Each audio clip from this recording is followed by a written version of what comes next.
নমস্কার বন্ধুরা, প্রত্যেককে স্বাগত জানাই চ্যানেলে। আজ সম্পূর্ণ ভিন্নধর্মী একটা ভিডিও, একটা দুর্দান্ত টপিক আপনাদের সামনে নিয়ে এসেছি। পশ্চিমবঙ্গের আগামীর শিক্ষা ব্যবস্থা একদম সম্পূর্ণভাবে পাল্টে যেতে চলেছে। বর্তমান যা শিক্ষা ব্যবস্থা রয়েছে বা বিগত দিনে দীর্ঘ 34-35 বছর ধরে যে শিক্ষা ব্যবস্থাটা চলে এসেছে তা একদম সমূলে উৎপাটিত করে দেওয়া হচ্ছে। শিক্ষার ধারণাটা পাল্টে যেতে চলেছে। এতদিনের একটা ঘুণে ধরা শিক্ষা ব্যবস্থা, হ্যাঁ আমি খুব সচেতনভাবে এই টার্মটা ইউজ করলাম, ঘুণে ধরা শিক্ষা ব্যবস্থা। যে শিক্ষা ব্যবস্থা এতদিন শুধুমাত্র কিছু নাম্বার দিয়ে ছাত্রছাত্রীদের যোগ্যতা যাচাই করত, সে কতটা বুদ্ধিমান সেটা যাচাই হতো তার রেজাল্ট আর সার্টিফিকেট দিয়ে, তার ডিগ্রি দিয়ে। তা যাই হোক, আজকে যে বিষয়টা বলবো সেটা আপনারা যদি শিক্ষক হন, আপনারা যদি ছাত্র হন বা অভিভাবক হন, এমনকি সাধারণ মানুষ যারা আগামী দিনে নিজেদের ছেলে মেয়েদের ভবিষ্যৎ নিয়ে চিন্তিত, আজকের ভিডিওটা তাদের জন্য। কারণ আগামী দিনটা সত্যিই পাল্টে যেতে চলেছে এবং এই ভিডিওর শেষে আপনারা এতটাই আফসোস করবেন এই ভেবে, যদি জাতীয় শিক্ষানীতি এনইপি ন্যাশনাল এডুকেশন পলিসি 2020 আপনাদের সময়ে যদি চালু হয়ে যেত তাহলে হয়তো আজ এতটা পস্তাতে হতো না। এমন ভাবনা হয়তো আপনাদের মাথায় আসবে এই ভিডিওটা দেখার শেষে। তাহলে চলুন বন্ধুরা, শুরু করি আজকের এই ভিডিও। প্রথমে জানতে হবে এনইপি কি। একদম খুব শর্টে আমি বলবো, ন্যাশনাল এডুকেশন পলিসি মোটামুটি সকলে জানেন। তাহলে ন্যাশনাল এডুকেশন পলিসির কেন দরকার হলো? এটা তো 2020 সালে আনা হলো, তার আগে কি ছিল? তার আগে বিভিন্ন সময় বিভিন্ন রকম এডুকেশন পলিসি কিন্তু ভারতবর্ষে এসেছে। প্রথমে 1968 সাল, তারপর 1986 সাল, এবং তারপর এতদিন 2020, যেটা বর্তমানে 2026 সালে পশ্চিমবঙ্গে লাগু হলো এবং রাজনৈতিক পালা বদলের পর সেটা পশ্চিমবঙ্গে এতদিন পর চালু হলো এনইপি 2020। এই দীর্ঘ প্রায় 34-35 বছর একটা পুরনো শিক্ষা ব্যবস্থা সেটা এতদিন ধরে রয়ে গেছিল। আজকে ভাবুন, আমরা যে সময় দাঁড়িয়ে রয়েছি, যে উন্নত প্রযুক্তির যুগে দাঁড়িয়ে রয়েছি,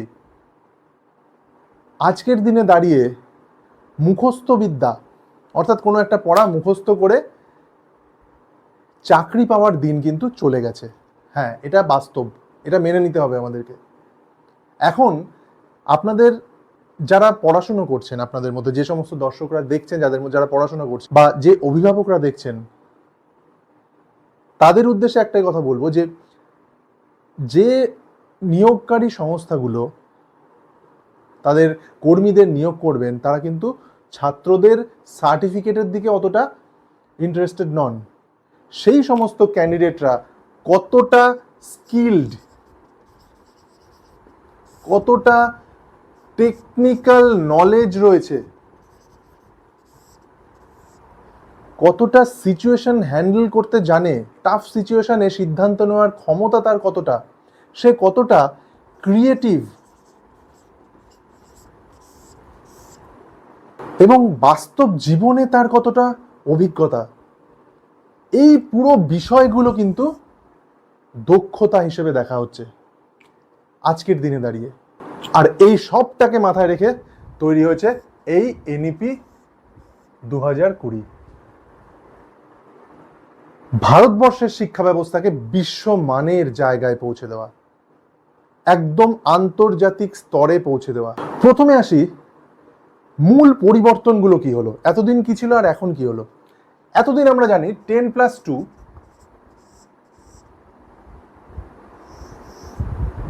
ক্লাস 10-এ মাধ্যমিক, 11-12 পর উচ্চ মাধ্যমিক। এই সিস্টেমটা টোটাল পাল্টে যাচ্ছে। এটা পাল্টে হয়ে যাচ্ছে 5+3+3+4, এই স্ট্রাকচার। এই যে প্রথম 5 বছর, অর্থাৎ এখানে 3 বছর বয়স থেকেই কিন্তু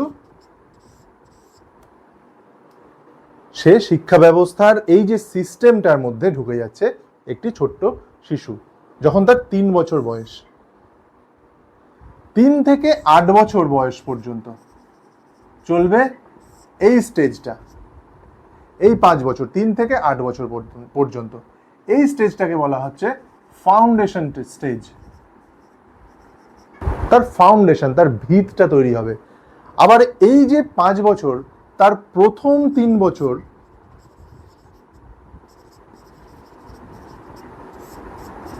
হবে প্রি স্কুলে, আর পরবর্তী 2 বছর ক্লাস 1 এবং ক্লাস 2 মিলে। এই হচ্ছে 5 বছরের গল্প। একটি শিশু তার জীবনের প্রথম 5টা বছর ফাউন্ডেশন স্টেজে কাটাবে। এখানে কিন্তু সেই বই পড়ে মুখস্থ করা, নামতা মুখস্থ করা, এবিসিডি, অ ক খ, এই সমস্ত জিনিসের মধ্যে সে কিন্তু ইনভলভ হবে না। সম্পূর্ণ বিষয়টাই হবে খেলার ছলে, অ্যাক্টিভিটি বেসড। গানে, গল্পে, ছবির মাধ্যমে সে শিক্ষার জন্য নিজেকে তৈরি করবে। 5 বছর ফাউন্ডেশন তৈরি হয়ে গেল। তারপর আস্তে আস্তে কিভাবে একটা ছাত্রের শিক্ষার যে কাঠামোটা গড়ে উঠছে সেটা দেখুন। তারপর চলে আসছে পরবর্তী 3 বছর। এই পরবর্তী 3 বছর যাকে বলা হচ্ছে প্রিপারেটরি স্টেজ। প্রিপারেটরি স্টেজ, পরবর্তী 3 বছর। এইটা ক্লাস 3 থেকে ক্লাস 5 পর্যন্ত। এখানে ধীরে ধীরে ধীরে ধীরে তার পড়াশোনা আস্তে আস্তে আস্তে আস্তে শুরু হবে। ক্লাস 3 থেকে 5, যেটা প্রিপারেটরি স্টেজ বলা হচ্ছে। এর পরবর্তী 3 বছর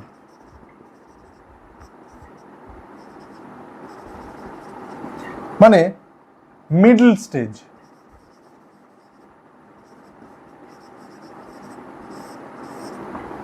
অর্থাৎ ক্লাস 6 থেকে ক্লাস 8 পর্যন্ত মিডল স্টেজ। 3 বছর হলো, তার পরের 3 বছর মিডল স্টেজে ঢুকে গেল, ক্লাস 6 থেকে 8। এই সময় বিজ্ঞান, সমাজবিজ্ঞান, অঙ্ক, এই সমস্ত সাবজেক্ট নিয়ে আরো গভীরে কিন্তু তাকে পড়ানো হবে ক্লাস 6 থেকে 8 এই মিডল স্টেজে। এরপর অর্থাৎ লাস্ট 4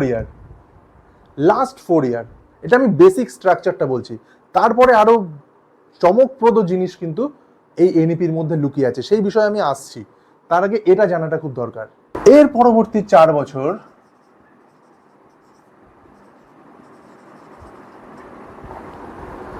ক্লাস 9 থেকে ক্লাস 12 তারা স্বাধীনভাবে পড়াশোনা করবে। আর এই স্টেজটাকে বলা হয় সেকেন্ডারি স্টেজ।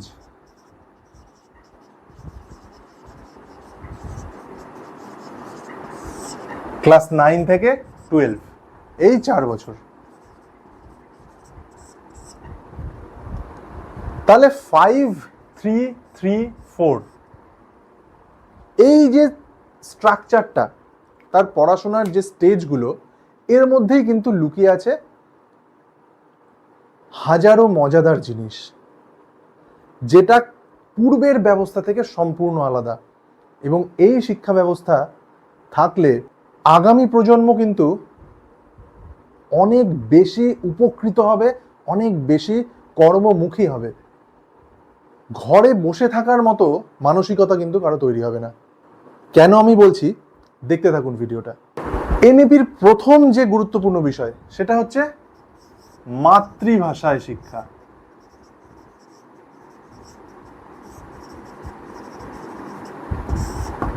অর্থাৎ শিশু যে ভাষায় ভাবে, ছোটবেলা থেকে সে তার মায়ের মুখে যে ভাষাটা শুনে এসেছে সেই ভাষাতেই সে শিখবে। এই এনইপি নিয়ে এতদিন ধরে একটা গুজব বা একটা মিথ যাই বলুন না কেন ছিল যে এনইপি লাগু হলে হয়তো মাতৃভাষাগুলো উঠে যাবে, মানে মাতৃভাষায় পড়াশুনো কোনো গুরুত্ব পাবে না। এটা সম্পূর্ণভাবে ভুল। সব থেকে বেশি গুরুত্ব দেওয়া হচ্ছে মাতৃভাষার ওপর এনইপিতে, এবং মোটামুটিভাবে ক্লাস 5 পর্যন্ত সমস্ত বিষয় সে মাতৃভাষায় পড়বে। সে যদি এই রাজ্যের শিশু হয়, সে অবশ্যই বাংলা ভাষায় ক্লাস 5 পর্যন্ত, কমপক্ষে ক্লাস 5 পর্যন্ত সমস্ত বিষয় পড়াশোনা করবে। এতদিন কি ধারণা ছিল যে যে ছেলে যত ভালো মুখস্থ করতে পারে তার পরীক্ষায় নম্বর তত বেশি, সে তত ভালো চাকরি পাবে। এখন কিন্তু সেই ভাবনা সম্পূর্ণ পাল্টে ফেলুন। মুখস্থ থেকে বের করে নিয়ে আসার জন্যই কিন্তু এনইপি, এবং এই মুখস্থ বিদ্যা থেকে বের করে নিয়ে এসে দক্ষতার উপর জোর দেওয়া হচ্ছে। দক্ষতা, তার কিসের দক্ষতা রয়েছে? তার হয়তো পড়াশুনো করতে ভালো লাগে না, কিন্তু সে খুব গান করতে ভালোবাসে, সে খুব ছবি আঁকতে ভালোবাসে, সে হয়তো হাতের কাজ খুব সুন্দর করে। সেই দক্ষতাকে প্রাধান্য দেওয়া হবে। এবার সেই দক্ষতারও কিন্তু মূল্য পাবে ছাত্রছাত্রীরা। আর ঠিক এটাকেই মাথায় রেখে ক্লাস 6 থেকে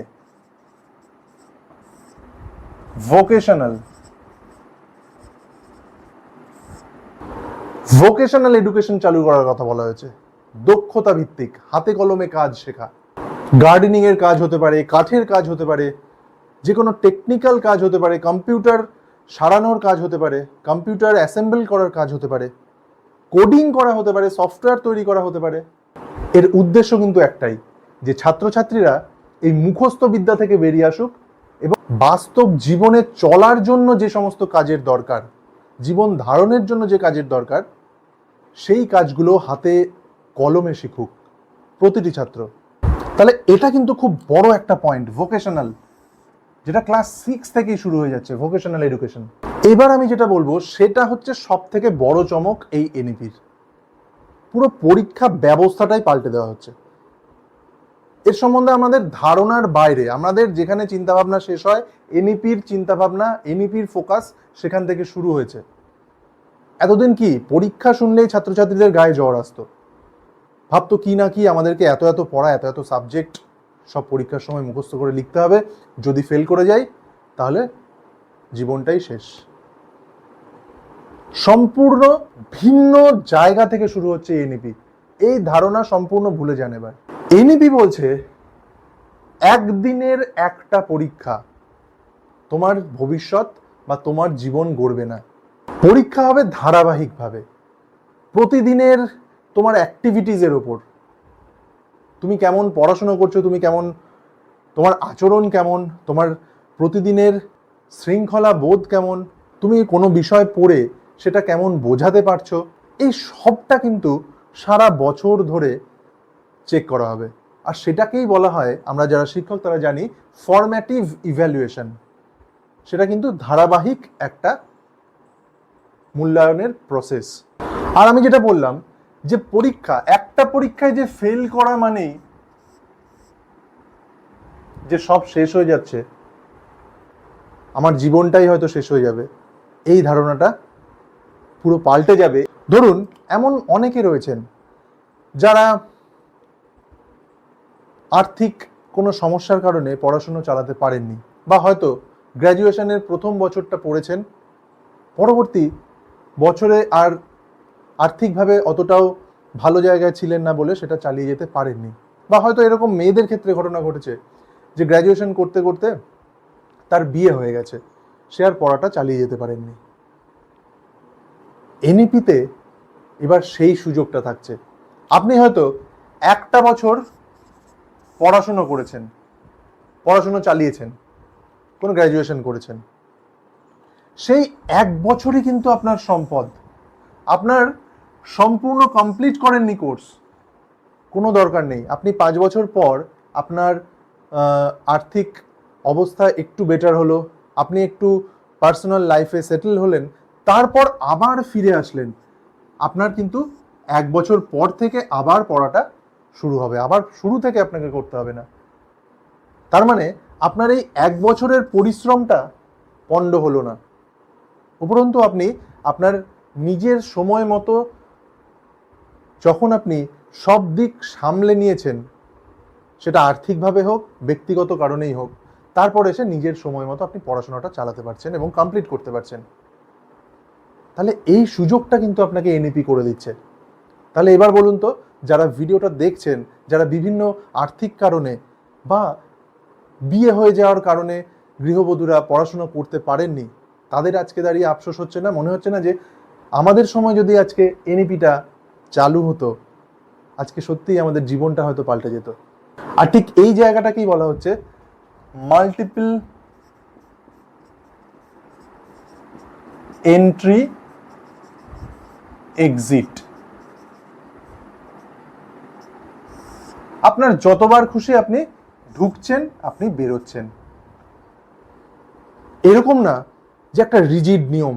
আপনি যদি 1 বছর কন্টিনিউ না করেন, আপনার পুরো কোর্সটাই মাটি হয়ে যাবে, পুরো 1 বছরের বা 2 বছরের যেই সময়ই হোক না, যতটুকু আপনি পড়েছেন সেটাই পণ্ড হবে, একদমই নয়। সুতরাং সহজভাবে বলতে গেলে বলা যেতে পারে যে এটা একটা উচ্চশিক্ষায় একটা বিপ্লব। এই যে আপনি 1 বছর পড়েছেন, আপনার 1 বছর বৃথা যায়নি। আপনার 1 বছর পড়ার জন্য আপনাকে একটা সার্টিফিকেট দেওয়া হবে, এবং সেই সার্টিফিকেট নিয়ে আপনি যে কোনো কাজের জায়গায় গিয়ে কাজ পাবেন। আর যদি আপনি 2 বছর কমপ্লিট করেন, আপনি ডিপ্লোমা সার্টিফিকেট পাবেন। 3 বছরে গিয়ে আপনি ডিগ্রি সার্টিফিকেট পেয়ে যাচ্ছেন। এখানেই আছে একটা টুইস্ট, আপনি যখন 4 বছর কমপ্লিট করছেন, আপনি গ্র্যাজুয়েশনের ডিগ্রি উইথ পিএইচডি করতে পারছেন। আপনার মাস্টার ডিগ্রি করার কোনো দরকার নেই, এমএসসি বা এমএ করার দরকার নেই। আপনি সরাসরি 4 বছর কমপ্লিট করে, গ্র্যাজুয়েশন কমপ্লিট করে আপনি রিসার্চের সুযোগ পাচ্ছেন। এটা কিন্তু একটা বড় বিষয়। আর ঠিক এখানে একটা বিষয় আসছে যেটাকে বলা হচ্ছে ABC, academic bank of credits. বিষয়টা দারুণ। ব্যাংকে যেমন টাকা রাখেন, এই এবিসিও একটা অ্যাকাউন্ট। সেখানে আপনি যতদূর পড়াশোনা করছেন, আপনার পয়েন্ট সেই এবিসি, একাডেমিক ব্যাংক ক্রেডিট, এখানে আপনার যোগ হতে থাকবে। আপনি ধরুন কলকাতায় 1 বছর গ্র্যাজুয়েশন করতে করতে পড়া ছেড়ে দিলেন, কলকাতাতে পড়াশোনা করছেন কোনো কলেজে। এখন আপনার কোনো একটা সমস্যা হলো, 5 বছর পর আপনি আবার ফিরে এসে পড়বেন, কিন্তু আপনি সেই সময় কলকাতায় নেই, আপনি হয়তো মুম্বাইতে আছেন। আপনি অনায়াসে আপনার সেই 1 বছরের ছেড়ে যাওয়া পড়া সেখান থেকেই শুরু করতে পারবেন। আপনার এবিসিতে কত পয়েন্ট জমা আছে, সেই পয়েন্টটা দেখে আপনার পরবর্তী পড়া কিন্তু শুরু হবে। তাহলে একটা দুর্দান্ত বিপ্লব ঘটেছে শিক্ষাক্ষেত্রে, আমি বলবো। আমি জানি না বিশ্বের আর কোথাও এই ধরনের শিক্ষা ব্যবস্থা আজকের দিনে রয়েছে কিনা। এটা একটা লজ্জার বিষয় যে এতদিন ধরে আটকে রাখা হয়েছিল এরকম একটা পলিসিকে, পশ্চিমবঙ্গে লাগু হতে দেওয়া হয়নি। তাহলে হয়তো হাজার হাজার ছেলের ভবিষ্যৎ নষ্ট হতো না। তারা কিন্তু আজ বিভিন্ন জায়গায় কর্মরত থেকেও নিজেদের একাডেমিক যে আপগ্রেডেশন সেটা করতে পারতো। তাদেরকে মাঝপথেই পড়াশুনো ছেড়ে চলে যেতে হতো না। এটাতে হলো একাডেমিক ক্রেডিটস। এইবার একটা খুব বড়, খুব কমন একটা ঘটনা ঘটে। ছেলেমেয়েরা যখন হায়ার স্টাডিজের দিকে যায়, সাবজেক্ট কম্বিনেশন নেওয়ার সময় সাবজেক্টের যে কম্বিনেশন, কেউ ধরুন ফিজিক্স পড়তে খুব ভালোবাসে, কিন্তু ফিজিক্স পড়ি বলে আমার বাংলা সাহিত্যে ভালোবাসা নেই এমনটা নয়। কিন্তু অদ্ভুত এতদিনের একটা প্যাটার্ন ছিল যে সায়েন্স মানে সেই ফিজিক্স, কেমিস্ট্রি, বায়োলজি এর মধ্যেই আটকে থাকতে হবে, তুমি কম্বিনেশনে এর বাইরে কিছু নিতে পারবে না। এনইপি সেই মারাত্মক একটা পরিবর্তন নিয়ে এসেছে যে আপনি যদি ফিজিক্স নিয়ে পড়তে চান, আপনি আপনার কম্বিনেশনে বাংলা রাখতে পারেন, ইতিহাস রাখতে পারেন। আবার আপনার অঙ্কটা ভালো লাগে না, আপনি ফিজিক্স নিয়ে শুধু পড়তে চান, পাশাপাশি আপনার ভূগোলটা হয়তো ভালো লাগে, আপনি ফিজিক্স নিতে পারেন, আপনি ভূগোল নিতে পারেন, পাশে ইতিহাস রাখতে পারেন। আপনার যেটা ইচ্ছে আপনি সেটা আপনার সাবজেক্ট কম্বিনেশন হিসেবে বেছে নিতে পারেন। তাহলে এটা কত বড় একটা সুযোগ বলুন তো। মানে আগামী দিনে আমার কোন দিকে কোন সাবজেক্টটা পড়তে ভালো লাগলো কি ভালো লাগলো না, এই বিষয়গুলো নিয়ে মাথা ঘামানোর আর জায়গা নেই। আমার যে বিষয়গুলো ভালো লাগে আমি নিজের মতো করে সেগুলো চয়েস করে নিয়ে একটা কম্বিনেশন সাবজেক্ট বানিয়ে নিতে পারবো এবং আমি হায়ার স্টাডিজের দিকে এগিয়ে যেতে পারবো। আর হায়ার স্টাডিজের দিকে যখন আমি এগোচ্ছি তখন ওই সেই চেনা ছন্দে আমাকে নাম্বার খুব হাই স্কোর করে রাখতে হবে, নইলে আমি কোথাও চান্স পাবো না, এইটাও কিন্তু আস্তে আস্তে চলে যাচ্ছে। আমি আমি কতটা যোগ্য সেটা বিচার হবে আমার দক্ষতা দিয়ে। সেই দক্ষতাটা যাচাই করবে এই এনইপি, সেই দক্ষতাটা তৈরি করবে, সেই কর্মজগতের জন্য একজন ছাত্রকে ছোট থেকে 3 বছর বয়স থেকে পারদর্শী করে তুলবে এই এনইপি। এই সমস্ত বিষয়গুলো গেল ছাত্রছাত্রীদের বিষয়। আর এর আগে আমি একটা ভিডিও করেছিলাম শিক্ষকদের চাকরি ক্ষেত্রে কি আমূল পরিবর্তন আসতে চলেছে, সেটাও আমি জানিয়েছি যে তাদের পদোন্নতি এবং ইনক্রিমেন্টের পুরো বিষয়টা কিন্তু সিস্টেমটাই পাল্টে যাচ্ছে।